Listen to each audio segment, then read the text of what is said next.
It's the Subway NFL postgame show, and about 7:30 p.m. Eastern time, the Bears' season looked to be over.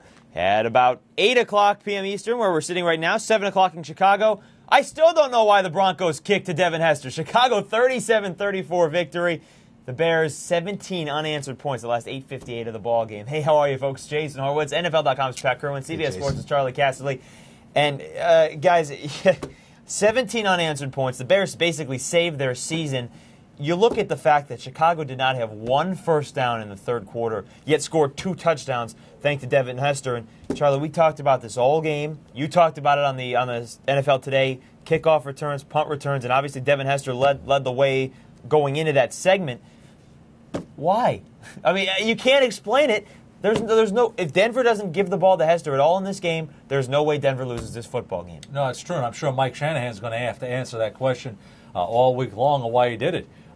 Here's the thing: even if you pooch punt it and take away the long return, hey, you may give up some field position, but at least you can live to fight another day. The other thing, give credit to Chicago on special teams. They block a punt, which in the fourth quarter gets them started offensively. So, hey, Chicago's special teams, you got to give them some credit too. You know, Pat, when you look at this, they were down 34-20. Rex Grossman leads the way. He doesn't have Cedric Benson, which you've actually said before is a good thing, because Adrian Peterson played pretty well today, a big part of it. But Rex Grossman, he made some throws. Despite all the turnovers early, made some throws. Let me give some credit to Rex Grossman, because here's a guy that did not let all the things that went wrong early, all the sacks, all the blunders, all the turnovers, they did not pile up inside his head. When he had his final chance to make some plays, he made them. And I said this on Thursday, addition by subtraction.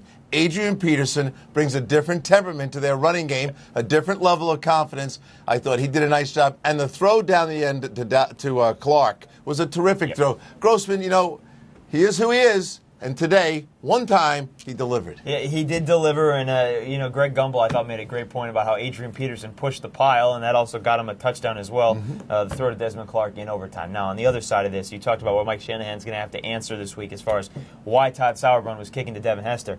He's going to also have to answer the question, how does he get his team back up from this?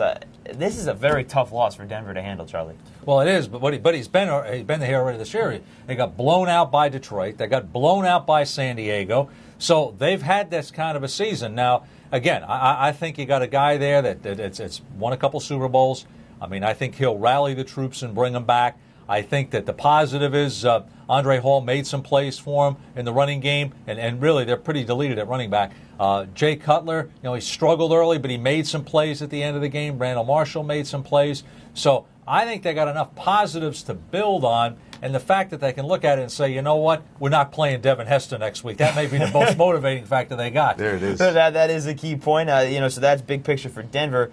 Pat, you take a look at the other side. We've seen Chicago have a big emotional win before. The one at Philadelphia when they came back with Brian Griese to win it at the end. They didn't do anything with it the weeks after. Well, I think that these two teams, and I think Charlie and I were talking about, these are very similar teams.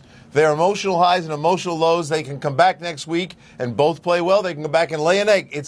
And by the way, the wild card picture in the NFL is exactly teams like that. Yeah. And outside of how Cleveland is gaining a little snowball momentum here, everybody else is going to be fighting this thing to the very end. A win next week, and someone like San Diego loses, and Denver's right back in the mix. Very true. The wild card in the NFC you're talking about, you've got Detroit, who right now would hold the 6th spot. They've lost 3 in a row. And Arizona, which you can see on a post-game show here on CBSSports.com. If you didn't see that game, that may be a game you're not going to see for a while.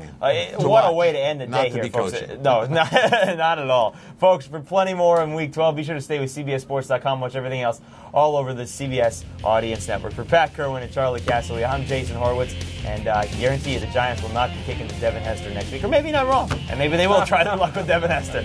We'll see you next week, folks.